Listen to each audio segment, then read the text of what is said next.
Cheesesteaks, pretzel rolls, and charities. I've got a gentleman in studio today who is passionate about all of them and how he's putting Parkland, Pennsylvania back on the map. Social media is melting over cashier's kindness towards special needs girl at the supermarket. Some bourbon, a good cigar, and much more coming up on this episode of The Pork Pie.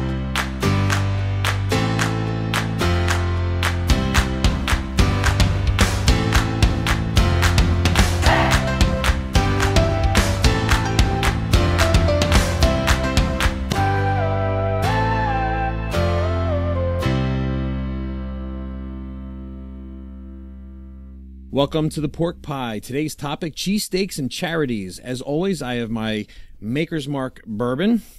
Today's cigar, we went with the Flathead 660 Carb by CAO. If you love vintage American cars, then try the CAO Flathead 660 Carb cigar.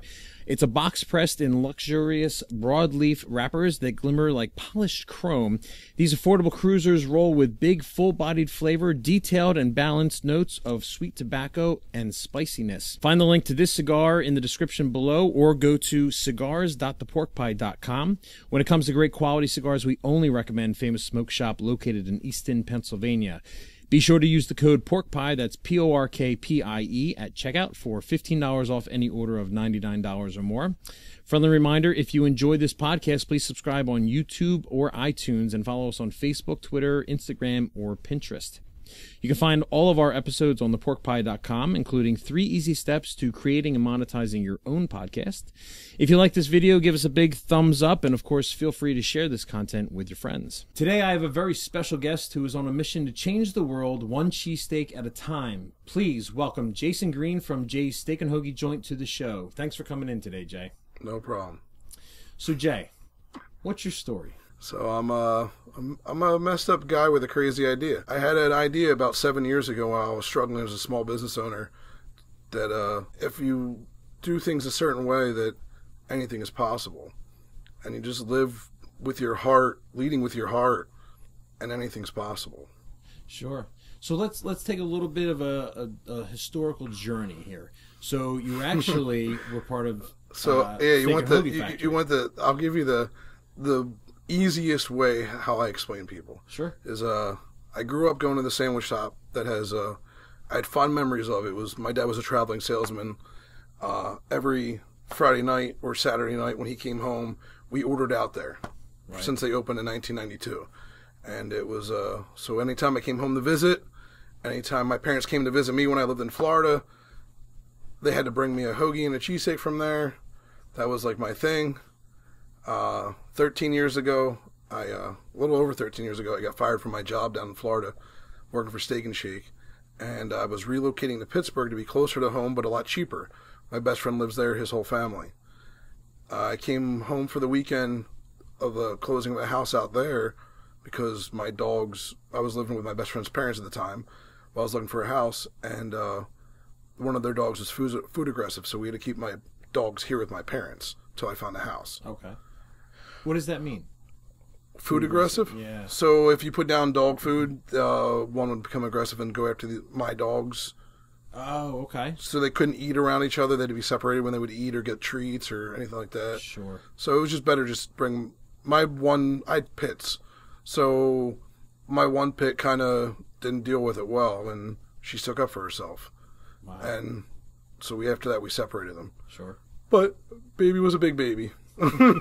She just stood up for herself, that's all. So it was just better to separate them. So she was here, they were here with my parents, and I came home to pick them up, went in to get food like I did every time I came home to visit, saw it was for sale as a franchise, and called the number on the wall and negotiated it over the phone, and within a week I was there working for him while I was starting the incorporation process. Nice. And then finally, June 2006, I signed all the paperwork. I think it was June 18th. And then July 9th, I think, is when I officially took over. And I was Steak and Hoagie Factory from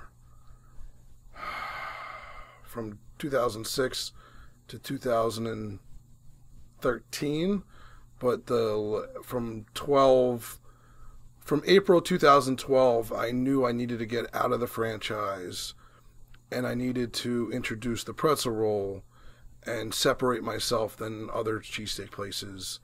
You know, I mean, that's a pretty big risk. I mean, Steak and Hoagie Factory is a pretty popular brand in this area. So, I mean, other than the pretzel roll, was there another factor that caused you to go out on your own?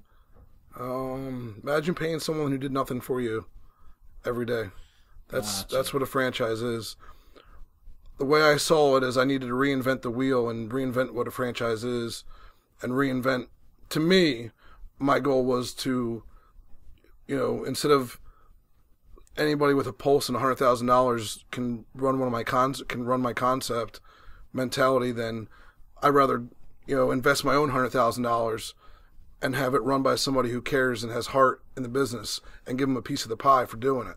Sure. I just haven't yet found that person. Or else I'd be home on the couch every day instead of making steaks. But, yeah, it's your baby, right? It is, but it's my headache. It's my heartache. It's my everything. Right. It's my baby to the point that it's caused issues in my marriage. It took priority over everything. And so do you subscribe to the fact or the statement that people make, like, if you loved your job, you'll never work a day in your life? No, I disagree. I work every day. I don't love it every day. It's some things that I love, like it's moments of love for me. Sure. I think I'm tired and burnt out. I mean, I've been at it for 13 years, but in reality, what I've been trying to build since long before, even when I was, like I said, I started that group, Changing the World One Cheesesteak at a Time, when I was still a part of the factory, because I knew that the only way I was really going to really turn things around and make things the way I needed them to be for me to succeed in life, in my view of success, I should say, I need to turn my business around and create something different and unique. And by putting my community first, I mean, without a community, you have nothing. It gives you a solid foundation to build upon. Right. So if you can build that relationship and build that foundation, anything's possible.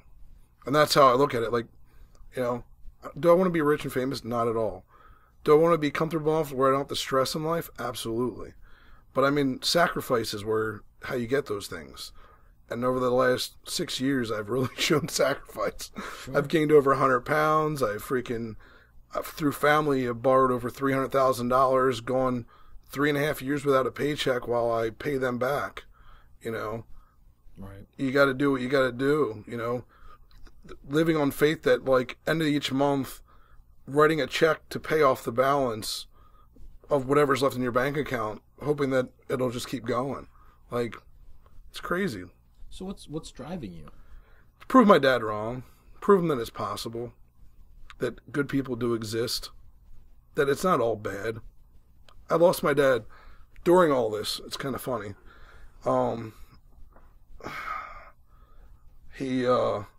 My dad he was 40 years old. He had a triple bypass surgery.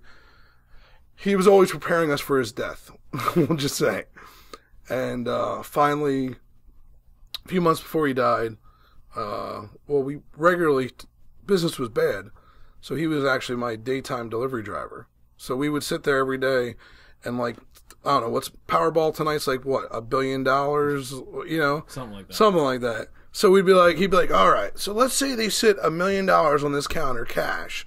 What are you doing with it? Like, we'd play that kind of game. Gotcha. And that's, this whole idea came. I was like, if you give me $1 million cash, I'll turn my business into a full funding nonprofit that feeds my community.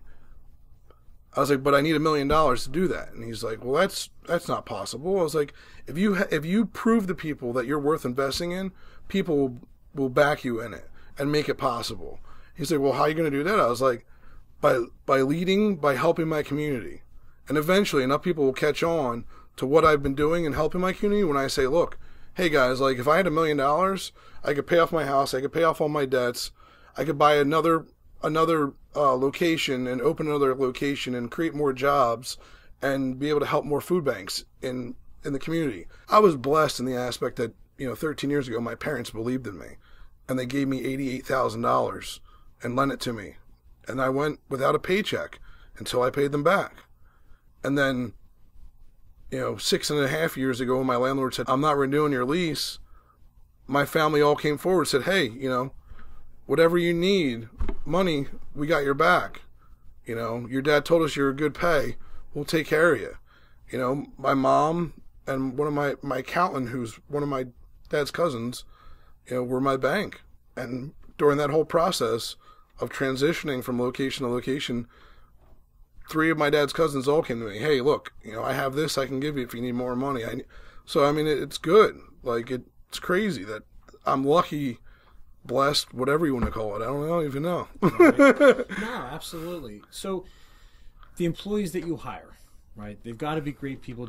Is it a requirement for them to share the same passion? I wish. Honestly, it's hard to find good help.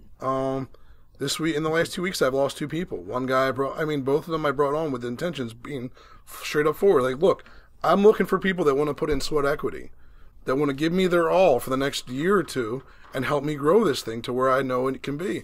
And I'm going to take care of you. But you need to, put in some equity, fight with me, by my side. Because, you know what? I might never be debt free or whatever, but hopefully in a few years I'll be not comfortable enough, but I'll be stable enough where I can grow my business more, invest in it more, and create more jobs and help more people. Like, sure. Think about this. And since 2014, when we started the food bank stuff, which is kind of funny, the first 4 months I did it, I bounced my own bank account buying the food. So I was paying an overdraw fee because I wasn't profiting enough to actually cover the cost, but I set myself on a moral standard, like, I'm going to do this, I'm going to really do this. You have the one location. You've got the catering, you've got the food truck. That sits. Right? It's probably going to sit this whole summer, I think, now. Really? Yeah, I don't know. I've been in a crossroads in life and where I want to go, where I'm heading. Like, I need to put some value on myself. Right now with my mom being in the ICU today, like, you don't ever know, like, what life's going to throw you. I haven't been on a vacation with my wife in 6.5 years. Like, I haven't put myself in. I don't even know why the hell she's with me, because I have put this business before everything and neglected everything, and now it's like, okay, well, how big do I need to be for all those sacrifices to be worth it? Or do I step back and kind of make less sacrifices and enjoy life for once and hope that the faith of what I believe is enough to take it to the next level? I'm at a crossroads. Well, I can kind of empathize with that. You're doing a whole lot of charitable work. You talked about the food bank. I think I recently either talked to you or I saw you post on your Facebook page about, what was it, like close to 300 pounds of food that you donated? Well, I don't know the last donation was 420 pounds, I believe. 420. Yeah, we're up to 1,200 pounds since January. That's incredible. So the first Monday of each month we do ours. So the next donation is April 1st. When that's not April Fool's joke, it's the truth. Right. And actually, the church up the street from my store, Parkland Church, they send over volunteers to help me portion it all out. So when Greg, who's the pastor there, and me have become friends through the years of working together on different things in the community. Sure. I'll go to a sermon sometimes. So last Sunday I was there, and he goes, it's not an April Fool's joke. He really needs volunteers to help him on April 1st. And yeah, so we do it the first Monday of each month. I go, and I don't usually share this privy information here, but I will with you. My accountant hates me for this. I go and I take the money out of the collection drawer out of the counter, and then I total up the number of pretzel roll sales, and then I go and I purchase the food at Restaurant Depot. Usually it's, a couple years ago I went to All Meats because the food banks told me that's their biggest need. So I did away with the fruits and vegetables and just went to All Meats so I can give them the most bang for their buck. Sure. So I'll buy usually it's between 100 and 150 pounds of pork, 100 and 150 pounds of ground meat, and usually it'll be some crazy amount of chicken because chicken quarters you can get real cheap. When I first started doing it, they were only like 13 cents a pound. Now they're 33 cents a pound, but still, yeah, chicken quarters. So I told the food bank told me that sometimes the people are picky about what you give, what they receive, which doesn't make sense. So now I told her, I was like, what I'll do is I'll start making recipes for each item that I create, that I drop off, and then that way they know a way how to cook it. Oh, okay. So well, that makes that's sense. what I'm going to start this month. But I mean, it sounds like you're pretty passionate about that, so it's got to be satisfying, right? That's my favorite day of the month. And then the next Monday, my accountant usually comes, and then he goes, "Why don't you write off the food bank stuff?" I say, "Because I do it for a moral standard." So let me ask you this: what is so special about Monday nights from 4 p.m. to close? Well, considering that we're not open on Mondays, we're only open if we have a community night set up. Okay. Which doesn't really happen. I've had like 3 since I started them. People, and I guess it's partially my fault. I don't push it. I don't go out and promote it. Sure. If you want to come to me with with it, go for it. When people come to me asking for a donation, I always tell them about it. Right. Say, well, this is the way you can donate. This is the way you can raise money. But I've only had 3 people ever take me up on it. So what's the deal? What's the deal? If a group or charity comes up to so, you I've done it for like families in need in the community, which that I've done on my own. They didn't come to me. I went to them with it. Sure. But it's also been schools. So like, I don't know. Let's say your child. We'll use right here. What do we got? The Chamonix. Yep. Hoover. No, I'm saying the Chamonix School District. No, the Wildcats, the Chamonix Pendle Wildcat Fields. Sure. So let's say they want to have a fundraiser because they're always trying to raise money because, they don't charge parents enough for their kids to play in the sports, I guess. Right. So I'm like, look, I won't sponsor a team, but if you want to come out between 4 and 8 on a Monday night, I'll give you guys back 10% of all your sales. Or if you want to have an opening day, have the food truck come out, we'll give you back out. We'll give you 10% of the sales. Right. That's what I enjoy doing with the truck is the charity stuff. It's not the bread and butter, it's the fun part. Right. The charity is what I enjoy. That's what I want Jay to be the mascot that I created 7 years ago. Right. Not me. I just want to be the guy who's involved in the charitable end of the business. The guy behind the curtain. The guy behind the curtain. Okay. I don't want to be the guy. That's why I was like, oh, the mascot looks to you. I'm like, it did. I don't want to look like that anymore. I want to be able to grow the business so I can step back and work on me physically and not be that physical guy anymore and change who I am physically. Sure. Or else I won't be here to see it all happen. No, that's fair enough. I'm very practical and real about it. There you go. It's good. It's good to be like I said to my sister today, I was like, I am honestly the perfect combination of both my parents' bad qualities. I like that. Like that's the honest truth. Like I am honesty. The perfect combination of their bad qualities. Sure. And I so badly didn't want to be my dad, so I became my mother more. It's horrible. Right. So I gave up on the smoking. What was it, 11 years ago now since I've had a cigarette? Wow, congrats. That's not easy. Pick up other habits. Sure. There's always other vices you can fall back on, right? Yeah. So, real quick on the food truck.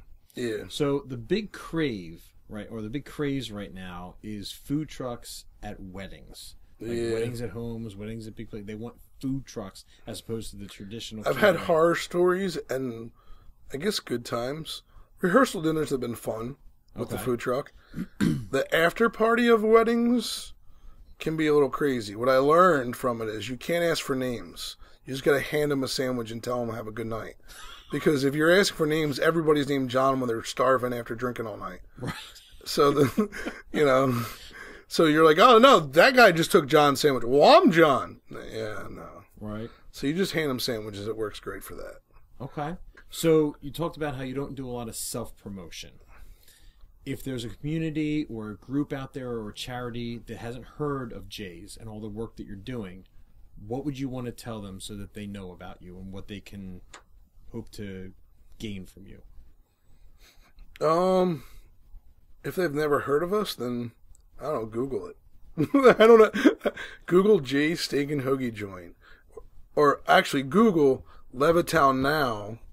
Go Levittown Now, Jay's Steak and Hoagie Joint. You know, Tom from Levittown Now has really followed me through my transition from going from factory to Jay's. From day one, I think the very first time I met him, like, we met at the library in Langhorne, and he, like, it was the community aspect. He just dug into that, and he did a whole People of Levittown story on me back then. And so I think if you want to learn more about Jay, or I shouldn't say, I'm not Jay. I'm Jason, and I'm glad you introduced me as Jason. Absolutely. Most people introduce me as Jay. Where did the suit come from?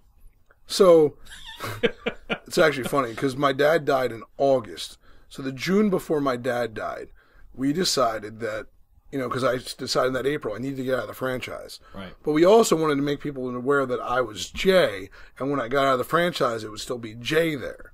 Okay. So the idea behind the mascot was that my dad would get dressed in it, and he'd go out on Business Route 1, where the old location was, and he'd shake his stuff right on the street and hopefully draw people into the store. Okay. So I ordered the mascot in June. It was made in Canada. And my dad died in August, and it showed up about a month after my dad died. The mascot showed up.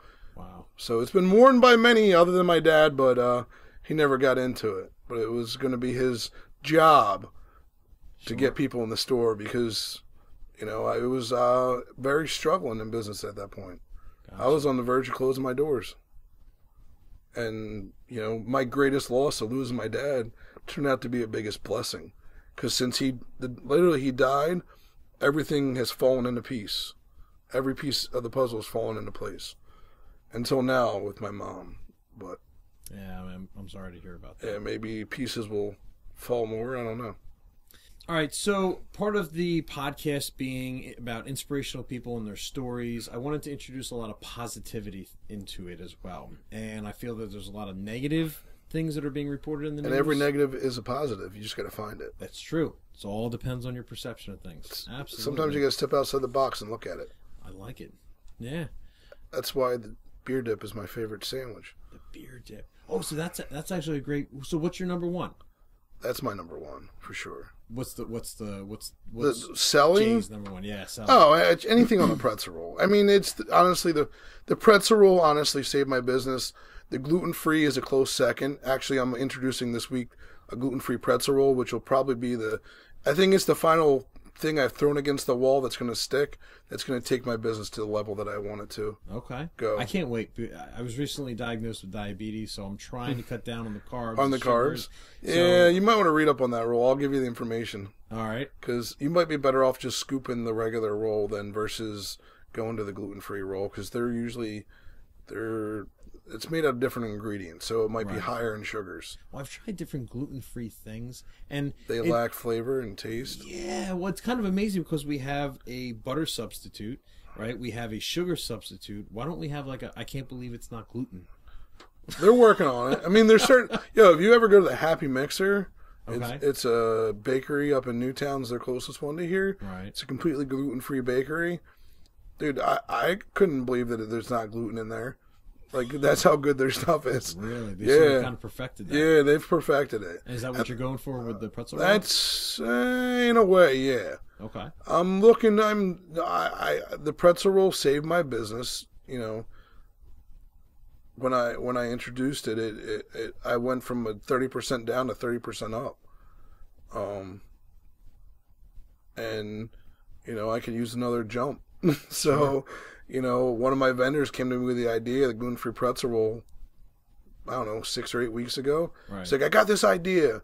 He's like, I found this dough that you're really gonna like the flavor of, because to me, taste is everything. Absolutely.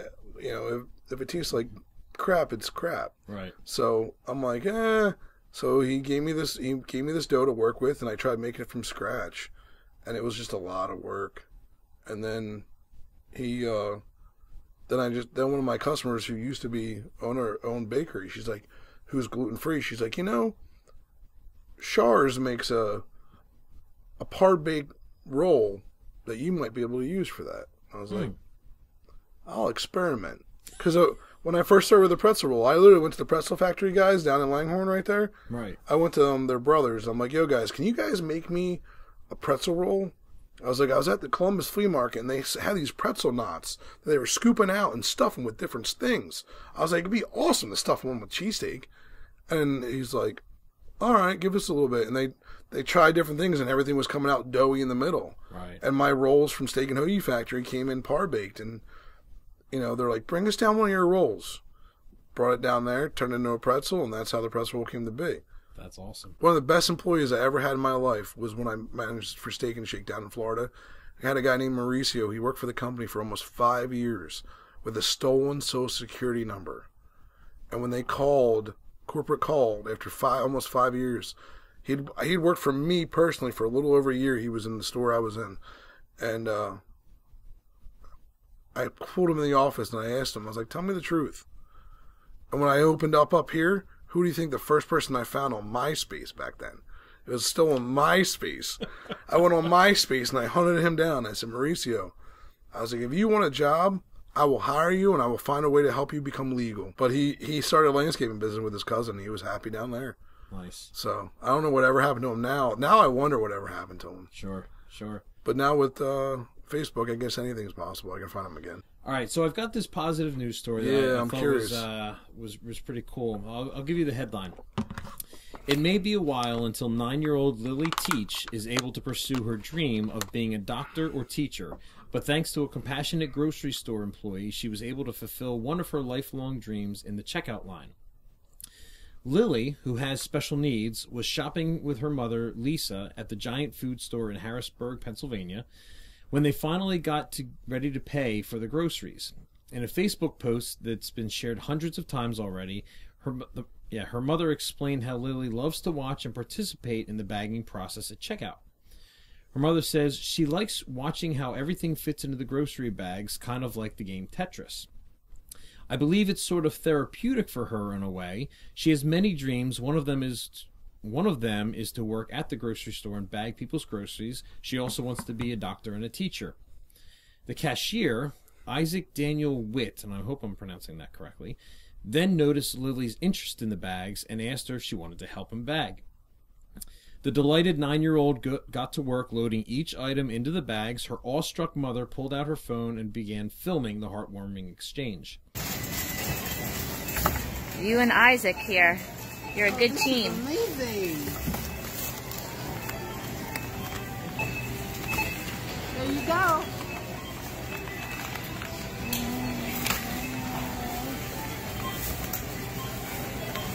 You're so good at this. Thanks. Oh, That's great. there you go.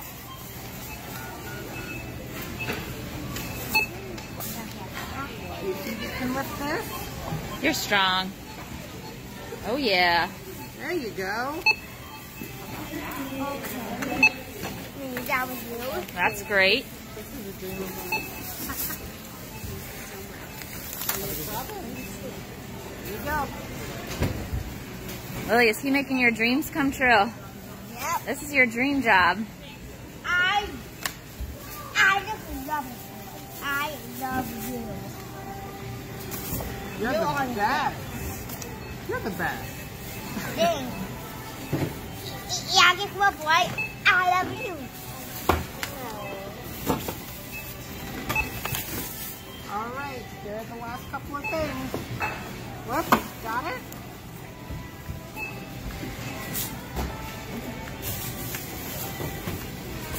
There you go. And there you go.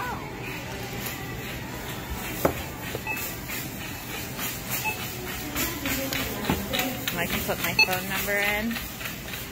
Wow, you did the whole job. All right. How do you feel, Lily?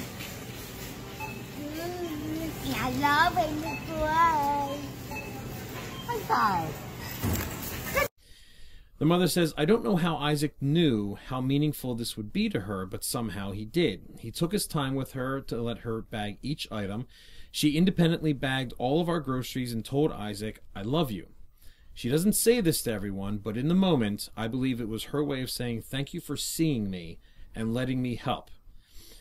The mother also goes on to say, he was so present in the moment, so kind and understanding. Thank you, Isaac, for taking an ordinary task and turning it into a special memory that she will always cherish.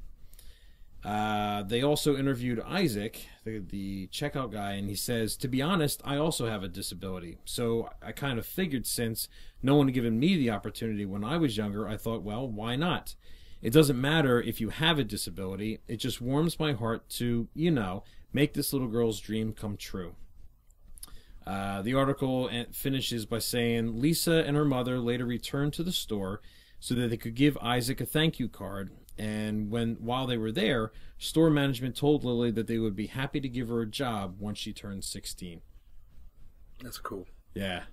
It's just, people just being in the moment and just understanding what's going on around them and being less concerned about themselves and more in tune to what other people around them are either going through or looking to do. I think that's awesome.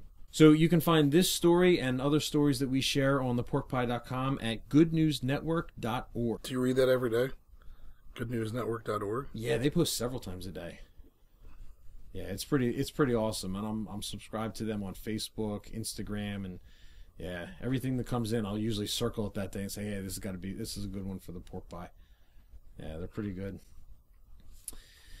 All right, Jason, for every guest that I have, I'm extremely grateful. And I asked them the same 5 questions. So I should have watched You should have watched previous episodes. But that's okay. I like to spot negative. Yeah, I don't like to... I'm filterless anyway, so does it really matter? Well, these are I don't want to say simple questions, but they're like, what's your favorite color? Things like that. That's not one of the questions. Yeah, I was like, I'm bad at that. That's not a simple answer for me. All right, well, we'll see where it goes. So the first question is an homage to the great James Lipton in the Inside the Actors Studio show. I don't know if you ever watched that or not, but he interviews actors and actresses. So the first question he asks is the first question I'll ask. What is your favorite word? I can't say it. All right, so I'm guessing it's 4 letters. You know what? Today, honestly, it's usually, I don't know. Yeah, it's definitely a 4-letter word. Who am I gonna lie? Right. It's usually, like this morning when I got the call about my mom. I'm like, are you kidding me? Right. Like, and it was like, my mom's job in life, her purpose in life, is to annoy me for as long as possible. So it's like, she can't go anywhere. Like, it's just, this is like her way of my sister being here for 2 weeks, her saying like, I'd like you to hang around for a couple more, a little bit longer because you've been going for 6.5 years. Sure. So. Everything happens for a reason. Yeah. No, but yeah, it's definitely the F-bomb. Definitely the F-bomb. That's right. Usually and it's so bad when I'm talking to customers and little kids, and I catch myself. I'm like, oh, I'm sorry, and they're like, yeah, they've heard worse. Right. I'm like, yeah, that's I don't have a filter. Right. I think kids nowadays they hear it and they understand that it's an adult word. I really shouldn't be using it, but it's just funny. Right. All right. Question 2: living or dead? Who would you want to meet? This is the world's hardest question. No, seriously, though. It's a tough one. So, like, part of me, is it like today, right now, like at this moment, or is it like... Yeah, we're in the moment.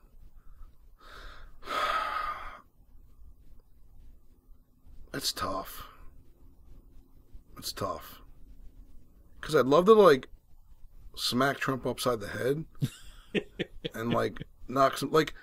See, I'm not a Trumper. Don't get me like but I think me and him have a lot in common, and like we don't have a filter. Sure. And when we express with emotion, people get like thrown back by it. It's partially why me and my sister haven't communicated in 6 years, because me and my emotion kind of gets the best of me, and Sure. I don't have a filter, and I don't know how to say it nicely, and I feel like that's his biggest problem. And I'd like to give him some advice, because I've learned over the last few years of transitioning my business and losing my dad and everything, I've learned kind of like in a way to kind of filter myself, where like, you know, me being the hothead and blowing up, people see that, but they don't know why I'm blowing up.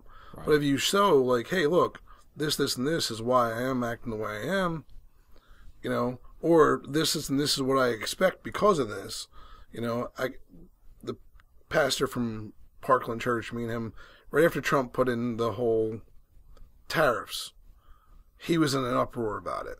And I was like, dude, do you understand the history behind that?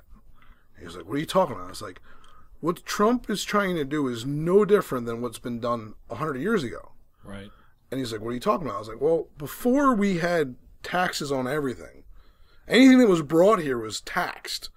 And that's what paid for everything we had here. Right. We weren't taxed. So we made things here. Then we started making things here, and we got all these regulations and this, that, and the other, and it became cheaper for government to go elsewhere, or not government, business to go elsewhere to have those things made and done. Right. So they left here, leaving us now with, all right, well, we still need to get we need money, and that's where taxes. I mean, we got screwed. Yeah. We got screwed. If people just stepped up and helped, we wouldn't need half the stuff that we have. I would agree with that. And if government didn't have if big business and government weren't in bed together, we wouldn't have half the problems we have. True. You know, but so living or dead, who would I sit down with? Yeah, who would you want to meet? Living would be Trump. Dead would be my dad. Okay. I'd like to get his perspective on what I've done since he's passed, and kind of like a reality check of what I think is next is next.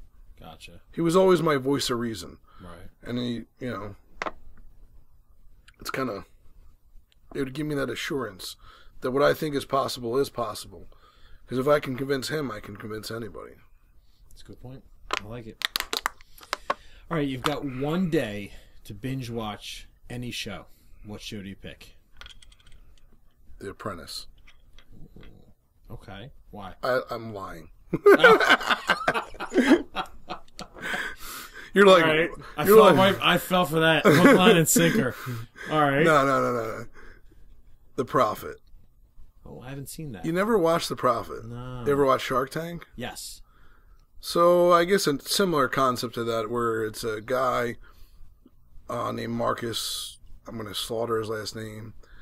So just Google Marcus the Prophet, and you'll figure out his last name. Sure. But he goes into like small or struggling businesses and kind of turns them around. That's how the show started. Right. Now it's kind of gone to like he goes into businesses that have like me, where I have a great concept, but I haven't blown up, and he has the ability to take what I like my basic concept and tweak it and perfect it, where I almost feel like I've gotten to that point, right, where I'm tweaked and perfected.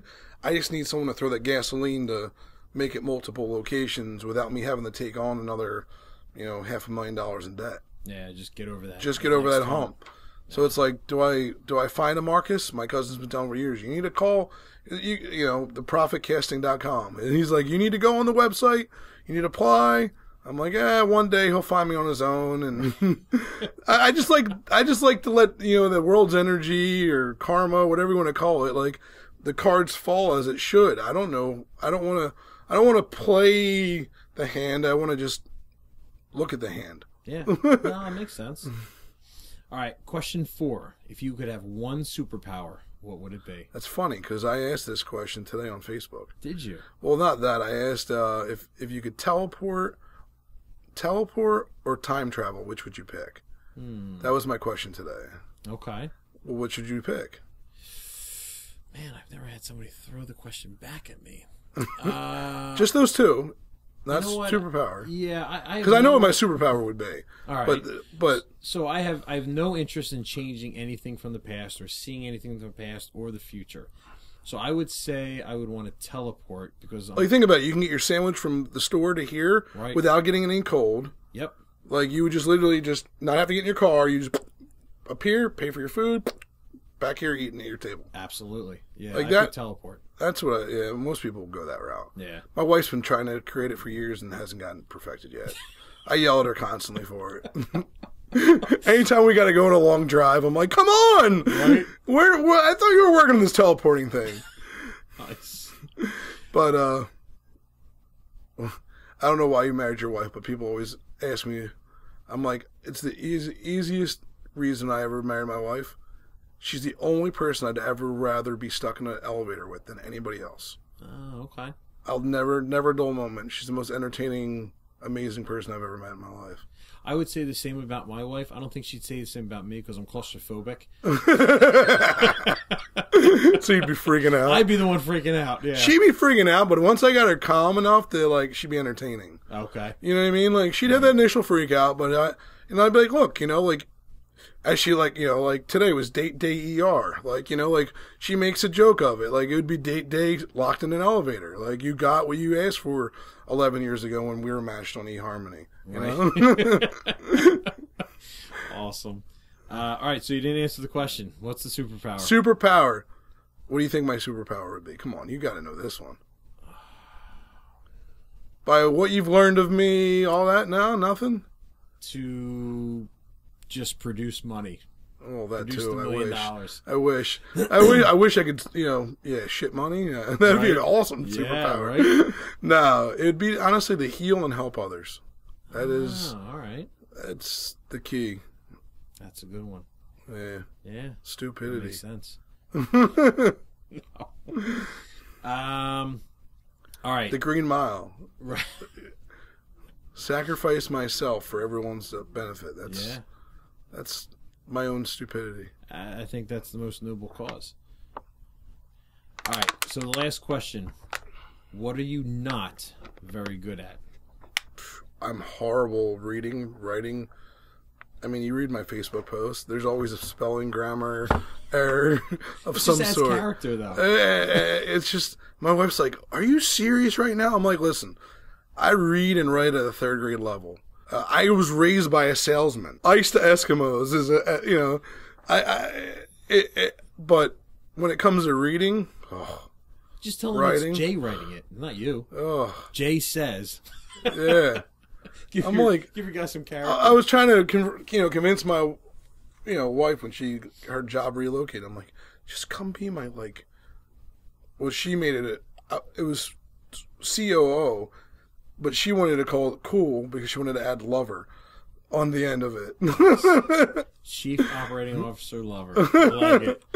Yeah, that's how goofy my wife is. Oh, you're match made in heaven. Yeah. So, anything else you want to talk about? The slogan, changing the world one cheesesteak at a time. Oh, right. I was originally steaking Hoagie Factory. Yeah. And I was still steaking Hoagie Factory when my buddy came up with that. Okay. He's like, you think you're going to change the world one cheesesteak at a time, don't you? That's how, like, that's literally like... it's clever. It's clever. It works. I went to college because my parents wanted me to. And I went to college at a college called Northwood University. It was in West Palm Beach, Florida. Okay. And that's what made me choose that as my college, was that it was in West Palm Beach, Florida. Gotcha. And that they didn't offer, you only had to take 3 Englishes and 1 science. So that was like my selling points to me that, all right, I'll do this college thing maybe. Right. Nice. I went for 4 years. I walked in graduation. I had a 26-page paper that I was supposed to hand in. Right. A business plan on opening up a cheesesteak place. Never handed it in. Yeah, it just made it a reality. Yeah. A couple months ago, I reached out to my school thinking, like, all right, well, I'm heading into 13 years in business. Right. I'm like, maybe I could get like an honorary degree. Well, that's all the time we have for today. Thank you to my very special guest, Jason Green. Thanks to all of you for listening. And again, be sure to like, follow, and subscribe to our many social media forums. Leave any comments and feedback below, and come back again to see more episodes. For the Pork Pie, I'm Jonathan Van Horn. Salancha.